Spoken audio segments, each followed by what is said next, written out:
अब बताइए भैया कितने कप चाय। अरे भैया आप। अरे साक्षी तू।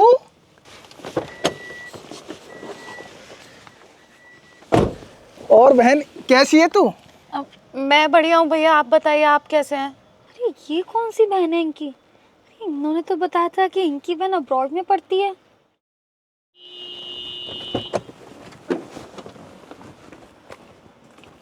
अरे मैं तो बढ़िया हूँ, तू बता। और इतने दिन से कहाँ थी? ना कोई कॉल ना मैसेज, सब कुछ ठीक तो है ना? हाँ भैया सब ठीक चल रहा है।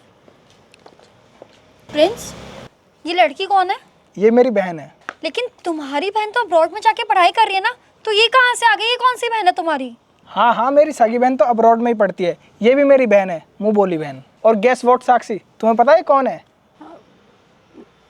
ये तुम्हारी होने वाली भाभी है, काव्या। अच्छा ये भाभी हैं। अरे भाभी तो बहुत सुंदर है। ओ हेलो, दूर रह के बात करो। और जो तुम्हें रिश्ते बनाने हैं ना, मेरे से बनाने की तो कोई ज़रूरत नहीं है। प्रिंस है ना, उससे ही निभाओ, समझी? काव्या, ये क्या तरीका है बात करने का? थोड़ा तमीज़ से बात करो, मेरी बहन है ये। कोई बात नहीं भैया, भाभी है, इनकी बात का क्या बुरा मानना। क्या बोला तूने? फिर से भाभी? अरे इसको समझाओ। इसको मैंने बोला ना कि मुझे भाभी बोलने की कोई ज़रूरत नहीं है। इसको समझ ही नहीं आ रहा है, तब से भाभी भाभी भाभी बोली जा रही है मुझे। काव्या तुम पागल हो क्या? अरे भैया ये सब छोड़ो, आप दोनों ये बताओ अब यहाँ कैसे। अरे वो साक्षी क्या है ना, हम दोनों कहीं काम से जा रहे थे, तो ये पास में गोल चक्कर है ना, हमने वहाँ पे पूछा कि यहाँ पे बेस्ट चाय कहाँ मिलती है, तो सबने बताया कि यहाँ पे अच्छी चाय मिलती है, तो हम यहाँ पर आ गए। भैया जिस स्टॉल की आपने इतनी तारीफ सुनी है ना, वो स्टॉल मेरा ही है। आप दोनों आराम से बैठिए, मैं चाय लेके आती हूँ। क्या ये स्टॉल तेरा है चाय का? हाँ भैया। पर तू तो पढ़ाई कर रही थी ना, और तू पढ़ाई में भी कितनी अच्छी थी। सब कुछ ठीक है ना? कोई दिक्कत तो नहीं है तुझे? भैया बस क्या ही बताऊँ, मम्मी पापा के गुजरने के बाद सारा बिजनेस मैंने संभाल लिया, लेकिन उसके बाद भैया और भाभी की शादी हुई। भाभी को मैं पसंद नहीं थी बिल्कुल भी, और मेरी पढ़ाई के लिए भी वो बहुत ज़्यादा ताने मारती थी। उनको लगता था कि बेफिजूल का खर्चा हो रहा है, इसलिए उन्होंने मुझे चोरी का इल्ज़ाम लगवा के घर से बाहर निकलवा दिया। और भैया ने भी मेरी एक ना सुनी, इसलिए अब मैं ये काम करती हूँ ताकि मेरी पढ़ाई लिखाई का खर्चा निकल सके। साक्षी, तेरे साथ इतना सब कुछ हो गया और तूने मुझे बताया भी नहीं। अरे कम से कम एक कॉल ही कर देती। भैया आपको मैं कैसे फ़ोन करती, जब मेरे अपने सगे भैया भाभी ने मेरा साथ नहीं दिया, तो मैं बाहर वालों से क्या ही उम्मीद करती। इसलिए मैंने आपको कोई फ़ोन नहीं किया। और फिर एक बार मेरा मन भी हुआ कि मैं आपसे फ़ोन करके बात करूं, लेकिन तब तक भाभी ने मेरा फ़ोन छीन लिया था। अरे साक्षी, तू कैसी बातें कर रही है? तुझे लगता है मैं तेरे काम नहीं आता? छोड़िए ना भैया, आप लोग भी किन बातों में लग गए। आप आराम से बैठिए ना, मैं आपके लिए चाय बना के लाती हूँ। अच्छा ठीक है, तू बना ले चाय। तुम सुनो, एक बात बोल रही हूँ, कान खोल के सुन लेना। मैं ना उस गरीब लड़की के हाथ की चाय नहीं पीऊंगी। काव्य थोड़ा सब्र रखो, मैं तुम्हें सब कुछ बताता हूँ। अरे क्या सब्र रखूं मैं? और प्रिंस, मुझे तो ये समझ नहीं आ रहा कि वो लड़की है कौन जिसके लिए तुम मुझे डांट रहे हो और मेरे को सब्र रखने के लिए कह रहे हो। देखो मेरे से ये सब नहीं होगा। अरे उस गरीब के ना मुंह लगने की बिल्कुल कोई जरूरत नहीं। तुम चलो यहाँ से। काव्या, जिस लड़की को तुम पागल बोल रही है ना, उसने मेरा बहुत साथ दिया है। अरे जब मेरा अपनों ने मेरा साथ छोड़ दिया था ना, तब वो मेरे साथ खड़ी थी, तब उसने मेरा साथ दिया था। और तुम जानना चाहते हो ना इसने मेरे लिए क्या करा है?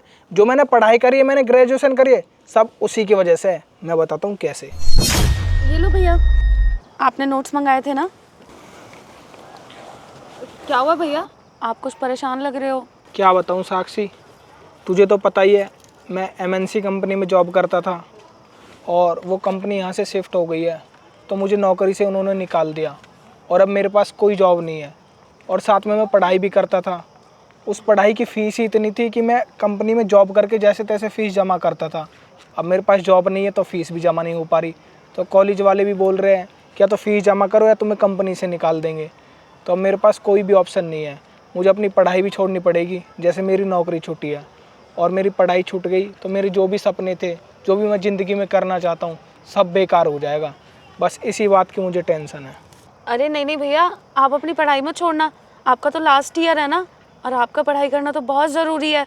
अरे साक्षी, ये सब चीज़ें सुनने में अच्छी लगती है, लेकिन बिना पैसों के सब कुछ कैसे होगा? मेरे पास तो पैसे नहीं है और ऊपर से मैं घर वालों से भी नहीं मांग सकता। अरे इतनी सी बात, पैसे आपको मैं दे दूंगी। मेरे पास ना पॉकेट मनी है जो पापा मुझे हर महीने देते हैं, तो आप टेंशन मत लो, मैं शाम को आपको पैसे दे जाऊंगी। अरे नहीं साक्षी यार, मैं तेरी पॉकेट मनी कैसे ले सकता हूँ? तू मुझे नोट्स ला कर देती, यही मेरे लिए बहुत है। अरे भैया आप कैसी बातें कर रहे हो, पॉकेट मनी तो मैं दोबारा ले लूँगी, वो कौन सी बड़ी बात है। मैं आपको शाम को पैसे दे जाऊँगी, और वैसे भी आप मुझे अपनी छोटी बहन मानते हो ना, तो प्लीज़ छोटी बहन समझ के आप पैसे रख लेना। थैंक यू साक्षी, इतनी मदद करने के लिए। कोई इंसान आज के समय में किसी की मदद करने के लिए तैयार नहीं है। कोई सगा भी होता है ना, वो भी ऐसे समय में खड़ा नहीं होता साथ में, और तू मेरी इतनी मदद कर रही है, इसके लिए बहुत बहुत थैंक यू, धन्यवाद तेरा। अब तुम ही बताओ काव्या, इसने मेरा तब साथ दिया जब सबने मेरा साथ छोड़ दिया था, जब मेरा बुरा वक्त चल रहा था, तो मैं इसके बुरे वक्त में इसका साथ कैसे छोड़ सकता हूँ। अरे इतना तो कोई सगी बहन भी किसी के लिए नहीं करती जितना इसने मेरे लिए करा था, और मैं इसका साथ छोड़ दूँ? नहीं, ये मुझसे नहीं हो पाएगा। अरे काव्या, आज के समय में तो कोई किसी की मदद करने के लिए तैयार ही नहीं है। अगर किसी को ये दिखता है ना कि मदद करने में भी मेरा फ़ायदा है, तो उसकी मदद करता है। और अब इसके ऊपर इतनी परेशानी आ चुकी है, इसके घर वालों ने इसे घर से बाहर निकाल दिया है, तो तुम्हें नहीं लगता मुझे इसका साथ देना चाहिए? तो मैं इसका साथ दूंगा और मैं इसकी मदद करूंगा जितनी मुझसे हो पाएगी। और मैंने एक डिसीजन और लिया है, आज के बाद से साक्षी हमारे ही घर पर रहेगी। लेकिन प्रिंस, लेकिन वेकिन कुछ नहीं, जो मैंने बोल दिया वही फाइनल डिसीजन है। और तुम्हें भी ना इसकी रेस्पेक्ट करनी पड़ेगी, इसकी इज्जत करनी पड़ेगी। तुम ऐसे बदतमीजी से बात नहीं कर सकती इससे, जैसे तुमने अभी इससे बात करी थी ना, वो मुझे बहुत बुरा लगा। तो आज के बाद तुम्हें इसकी इज्जत करनी पड़ेगी, वैसे ही जैसे तुम मेरी सगी बहन की करती हो। और आज से ही, अभी से मैं इसे साथ में लेके जाऊंगा, ये हमारे घर पर रहेगी। पर सुनो तो सही। अरे बस काव्या, मुझे कुछ नहीं सुनना। और अगर तुम्हारे अंदर भी थोड़ी सी भी शर्म है ना, तो तुम खुद सोचो, कोई इंसान तुम्हारा तब साथ दे जब तुम्हारे पास कुछ ना हो, वो भी बिना किसी फायदे के, और कल को वही परेशानी में फंस जाए, उसे ही दिक्कतों का सामना करना पड़े, तो क्या तुम उसकी मदद नहीं करोगी? तो मेरा भी फर्ज बनता है इसकी मदद करना, और तुम्हें भी ना मेरा डिसीजन एक्सेप्ट करना चाहिए, तुम्हें भी उसकी मदद करनी चाहिए। क्योंकि इसी की वजह से आज हम दोनों साथ में खड़े, इसी की वजह से मेरे पास ये गाड़ी है, इसी की वजह से मेरी और तुम्हारी शादी हो रही, तुम मेरी फियांसे हो, और तुम इससे ही इतना सब कुछ बोल रही थी। बहुत गलत करा तुमने, तो तुम अपनी गलती को सुधार सकती हो, इसे एक्सेप्ट करो और इसे हम घर लेके चलते हैं। बताओ, दोगी ना मेरे साथ? ये लो भैया भाभी, मेरे हाथ की स्वादिष्ट चाय।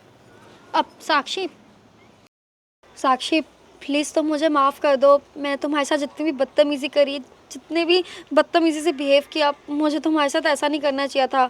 मुझे नहीं पता था कि तुमने इनके लिए इतना कुछ किया, इनका इतना साथ दिया है, कि बुरे वक्त में तुमने इतना सपोर्ट किया इनको।